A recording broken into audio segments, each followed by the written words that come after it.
پیاس کی شدت سے بچے بلک رہے تھے اور نبوت کا گھرانہ تڑپ رہا تھا۔ ایک دردناک منظر پرسوز سما تھا کہ حشر کی گرمی میں ہم جیسے گناہگاروں کو حوض کوثر کے جام پلانے والے سید اپنے نانے کا کلمہ پڑھنے والی امت کے ہاتھوں پانی کی ایک بوند کو ترس رہے ہیں، اور قیامت کے دن جنت کی نہر تسنیم سے آسیوں کی پیاس بجھانے والی آل رسول آج کربلا کے میدان میں نہر فرات کے کنارے پیاس سے تڑپ رہی ہے۔ بی بی سکینہ حضرت عباس کے قدموں میں گر پڑی۔ حضرت عباس نے فرمایا، بیٹی سکینہ کیوں؟ عرض کی، چچا جان، میں نے سنا ہے کہ ہم حوض کوثر کے مالک ہیں، مگر یہ کیا ظلم ہے کہ آج ہمارے لیے نہر فرات کا پانی بھی بند ہے، اور چچا جان کیا ہم اسی طرح پیاس سے ایڑیاں رگڑ رگڑ کر مر جائیں گے؟ میرے بھائی علی اصغر کو دیکھو، اس کی تشنگی مجھ سے برداشت نہیں ہو رہی۔ ذرا دیکھو تو صحیح کہ اس کا حلق کس طرح خشک ہو چکا ہے۔ خدا کے لیے کہیں سے 2 گھونٹ پانی لا دو۔ سیدہ زینب نے بچی سکینہ کو گود میں لیا، پیار کیا اور فرمایا، بیٹی رونا بند کرو اور صبر سے امتحان دو۔ جناب عباس علمدار نے بی بی سکینہ کے سر پر ہاتھ پھیرا اور فرمایا، بیٹی گھبراؤ نہیں، میں ابھی پانی لاتا ہوں۔ حضرت عباس اٹھے، تلوار ہاتھ میں پکڑی، سر پر خود پہنا، مشکیزہ کندھوں پر رکھا اور گھوڑے کی زین پر سوار ہونے ہی والے تھے کہ حضرت امام حسین علیہ السلام نے راہ روک لی اور فرمایا، بھائی عباس کہاں جا رہے ہو؟ عرض کی، آقا اب بچوں کی حالت دیکھی نہیں جاتی اور سکینہ کی بے قراری برداشت نہیں ہو سکتی، نہر فرات پر پانی لینے جاتا ہوں۔ مظلوم کربلا نے فرمایا، عباس مجھ پر رحم کرو، تم میری اس چھوٹی سی جماعت کے علمدار ہو، اور تمہارے بعد یہ علم کون اٹھائے گا؟ تمہارے ہوتے ہوئے مجھے کسی شے کا خوف نہیں، اور تمہارا ہونا میرے لیے حوصلے کا باعث ہے، اس لیے اپنے بھائی پر ترس کھاؤ اور نہ جاؤ۔ دشمن نے نہر فرات پر پہرا لگا دیا ہے اور اب وہاں موت کے سوا کچھ نہیں ہے۔ جناب عباس نے مولا حسین علیہ السلام کے قدم چومے اور کہا، یا حسین، میں بھی جانتا ہوں کہ اس میدان میں ہمارے لیے موت کے سوا کچھ نہیں ہے، مگر وہ موت جو اللہ کی راہ میں آئے وہ موت نہیں، زندگی ہے، فنا نہیں بقا ہے، اور مٹنا نہیں زندہ ہونا ہے، اور ایسی موت پر ہزاروں زندگیاں قربان۔ اور آپ فکر نہ کریں، جب تک عباس کے جسم میں جان ہے، حق و صداقت کی اس علم کو گرنے نہیں دوں گا، اور میرے مرنے کے بعد بھی اسلام کا یہ علم قیامت تک بلند ہی رہے گا۔ یا امام، وہ دیکھو، شیر خدا اشارے کر رہے ہیں کہ بیٹا عباس، آج اگر تم نے جان بچا لی تو کل قیامت کے دن میرے قریب نہ آنا۔ امام مظلوم کی آنکھیں اشک بار ہو گئیں اور فرمایا، اچھا عباس، جاؤ اور پہلے دشمنوں سے پانی طلب کرنا، شاید کسی اولاد والے کے دل میں رحم آ جائے تو تھوڑا سا پانی دے دیں اور بچوں کی جانیں بچ جائیں۔ اجازت ملتے ہی حضرت عباس علمدار مرکب تیز رفتار پر سوار ہوئے، پشت پر مکی ڈھال لٹکائی، سر پر رومی خود پہنا، ہاتھ میں مصری تلوار پکڑی اور کندھوں پر مدنی مشکیزہ اٹھایا، گھوڑے کو ایڑی لگائی اور ایک آن میں لشکر اعداء کے سامنے آ گئے۔ کس شیر کی آمد ہے کہ رن کانپ رہا ہے، رن ایک طرف چرخے کوہن کانپ رہا ہے۔ ہاشمی خاندان کے اس بہادر جوان کے گھوڑے کی ٹاپوں سے کربلا کی زمین ہل گئی، تلوار کی چمک سے آنکھیں خیرہ ہوتی تھیں، نیزے کی جنبش سے دشمنوں کے دل کانپ رہے تھے، اور شمشیر حیدری کی آب و تاب سے لشکر یزید کے سینے دھڑک رہے تھے۔ عمر و سعد نے حضرت عباس کا یہ روب و دبدبا اور جاہ و جلال دیکھا تو پکارا، ساتھیو، آتا ہے خبردار، اب عباس علمدار، ہوشیار، خبردار، خبردار، خبردار۔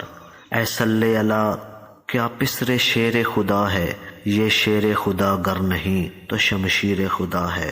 ہاشم جوان نے یزیدی لشکر کے سامنے کھڑے ہو کر فرمایا کہ اے باطل پرستو، تم جس نبی کا کلمہ پڑھتے ہو اسی نبی کی اولاد پر برسر پیکار ہو، اور تم جس رسول کی شفاعت کے امیدوار ہو اسی رسول کے نواسوں کے خون کے پیاسے ہو، اور جس گھرانے سے تم حوض کوثر کے جام پینے کی تمنا رکھتے ہو، اسی گھرانے پر پانی بند کر کے ان کے بچوں کو تڑپا رہے ہو، اور جس آل محمد پر تم نماز میں درود پڑھ کر اپنی نماز کو قبول کرواتے ہو، اسی آل محمد کو وضو کے لیے بھی پانی نہیں دیتے۔ میں تم سے ڈر کر نہیں اور اپنی جان بچانے کی خاطر نہیں، بلکہ تمام حجت کے لیے تم سے درخواست کرتا ہوں کہ ہمارے بچوں پر رحم کرو اور ان کے لیے تھوڑا سا پانی دے دو، اور میں وعدہ کرتا ہوں تمہاری اس خدا ترسی کے بدلے میں میدان حشر کی گرمی میں تمہیں آب کوثر کے پیالے پلاؤں گا۔ حضرت عباس کی اس ایمان افروز تقریر کے بعد بھی پتھر دل انسانوں پر اثر نہ ہوا، اور عمرو سعد نے حریثہ بن زید کو حکم دیا کہ تم جواب دو۔ حریثہ بن زید لشکر سے نکلا اور بولا، اے عباس، جو کچھ بھی تم نے کہا ٹھیک کہا ہے، مگر آج پانی ملنے کی ایک ہی صورت ہے کہ یزید کی بیعت قبول کر لو۔ حریثہ بن زید کی اس بے حیائی سے ہاشمی خون جوش میں آ گیا اور فرمایا، اے لعین، اگر ہم نے یزید جیسے فاسق و فاجر اور دین کے باغی کی بیعت کرنی ہوتی تو ہم نان مصطفیٰ علیہ السلام کا روزہ چھوڑ کر کوفہ کے اس ریگستان میں نہ آتے، اور مدینہ کی پاک گلیاں چھوڑ کر کربلا کے میدان میں ڈیرے نہ لگاتے۔ اور تم نے یہ کیسے سمجھ لیا کہ پانی کے چند قطروں کے لالچ میں ہاشمی شہزادوں کی گردنیں باطل کے آگے جھک جائیں گی، اور بچوں کی پیاس کو دیکھ کر فاطمہ کی اولاد کے جوانوں کے نیزے سرنگوں ہو جائیں گے؟ یاد رکھو، ہم اپنی گردنیں حق کی خاطر کٹوا تو سکتے ہیں، لیکن باطل کے آگے جھکا نہیں سکتے، اور اپنی جانیں دین کی خاطر قربان تو کر سکتے ہیں، مگر ایک بے دین کی بیعت نہیں کر سکتے۔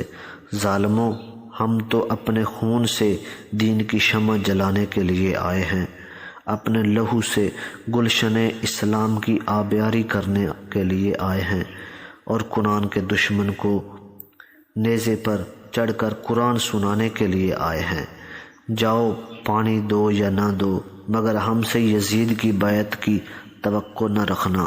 حضرت عباس علمدار کی اس حقیقت افروز تقریر سے لشکر یزید میں ایک سناٹا سا چھا گیا۔ کسی میں جواب دینے کی جرت نہ رہی کہ شمر بولا، اے ہمارے سردار، آپ فکر نہ کریں، میں جاتا ہوں اور ابھی عباس کو ساتھ لاتا ہوں، اس لیے کہ عباس میرا رشتہ دار ہے۔ وہ اس طرح کہ ام البنین بنت حرام حضرت علی کے نکاح میں تھیں، شمر کی حقیقی پھوپھی تھیں، اور حضرت عباس انہی کے بطن سے پیدا ہوئے تھے۔ اتنا کہہ کر شمر آگے بڑھا اور حضرت عباس کے سامنے کھڑا ہو گیا اور کہنے لگا، اے عباس، میں عمرو سعد کی طرف سے ایلچی بن کر تمہارے پاس آیا ہوں۔ تم میرے بھائی ہو، رشتہ دار ہو، اس لیے میں نے تمہارے لیے امان لے لی ہے۔ ادھر آ جاؤ اور اپنی جان بچا لو، تمہیں پانی بھی مل سکتا ہے اور لال و جواہرات کے خزانے بھی۔ شمر کی اس بےہودگی سے حضرت عباس کی آنکھوں میں خون اتر آیا اور فرمایا، شمر، یہ ٹھیک ہے کہ تم میرے رشتہ دار ہو، میرے بھائی ہو، مگر دین و شریعت و حق و صداقت کے مقابلے میں ایک بھائی کی کوئی حقیقت نہیں ہے، اور پانی کا لالچ دے کر اور لال و جواہرات کا ہوس دلا کر مجھے ضلالت اور گمراہی کی طرف بلانے والے، تو ہماری طرف آ جا، ہم تمہیں دین و ایمان کی دولت سے مالا مال کریں گے، اور نہر فرات کی بجائے حوض کوثر تیرے سپرد کر دیں گے۔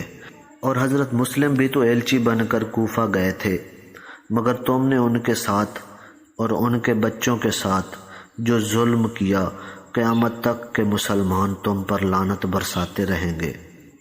اور اگر اسلام میں کسی ایلچی کو قتل کرنا جائز ہوتا تو آج تمہاری لاش بھی اسی خاک پر تڑپتی ہوتی، اور کہا کہ تمہارے پاس دنیا ہے، ہمارے پاس عقبہ ہے، تمہارے ساتھ بندے ہیں، ہمارے ساتھ مولا ہے، تمہارے سر پہ شیطان ہے، ہمارے سر پہ رحمان ہے، تمہارے گھر میں دولت ہے، ہمارے گھر میں ایمان ہے۔ اتنا کہہ کر حضرت عباس نے اپنے نیزے کو ذرا سی جنبش دی تو شمر کتے کی طرح بھاگ نکلا۔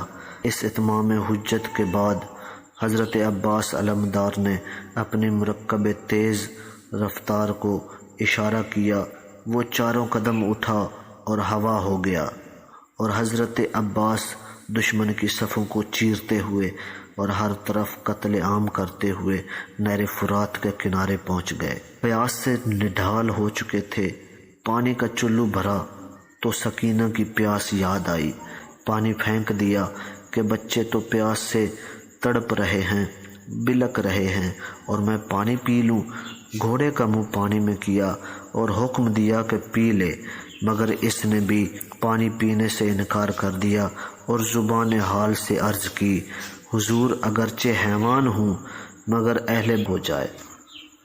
عمرو سعد کے اس لالچ دینے پر حریثہ بن زید اندھا ہو گیا اور اس نے گھوڑے کو ایڑی لگائی اور حضرت عباس کا راستہ روک کر تلوار ماری، مگر تلوار اس ہاشمی جوان کی ڈھال سے ٹکرا کر دو ٹکڑے ہو گئی۔ اب حریثہ کا ہاتھ ہاشمی جوان کے ہاتھ میں تھا۔ آپ نے جھٹکا دیا اور حریثہ گھوڑے سے گرنے ہی والا تھا کہ پیچھے سے ایک ظالم نے برچھے کا وار کر دیا۔ ہاشمی شہزادے نے پلٹ کر ایسی تلوار ماری کہ اس یزیدی کے بھی دو ٹکڑے ہو گئے اور راستہ پھر صاف ہو گیا۔ آپ پھر للکارتے ہوئے خیموں کی طرف دوڑے۔ حضرت امام حسین علیہ السلام اپنے بھائی کا انداز جنگ دیکھ کر خیمے سے باہر کھڑے داد دے رہے تھے۔ سیدہ زینب سلام اللہ علیہا پردے کے پیچھے کھڑی ہاشمی تلوار کی کاٹ کے نظارے کر رہی تھی، اور بچی سکینہ انتظار کر رہی تھی کہ چچا عباس اب پانی لے کر آتے ہیں۔ اور جب حضرت عباس دشمنوں کے نرغے سے نکل کر خیموں کی طرف ہوئے آ رہے تھے تو سکینہ خوشی سے اچھل پڑی کہ وہ دیکھو میرے چچا جان پانی کا مشکیزہ لے آئے، مگر بی بی سکینہ کی یہ خوشی فوراً ہی ختم ہو گئی جب ایک شکی نے آگے بڑھ کر حضرت عباس کی تلوار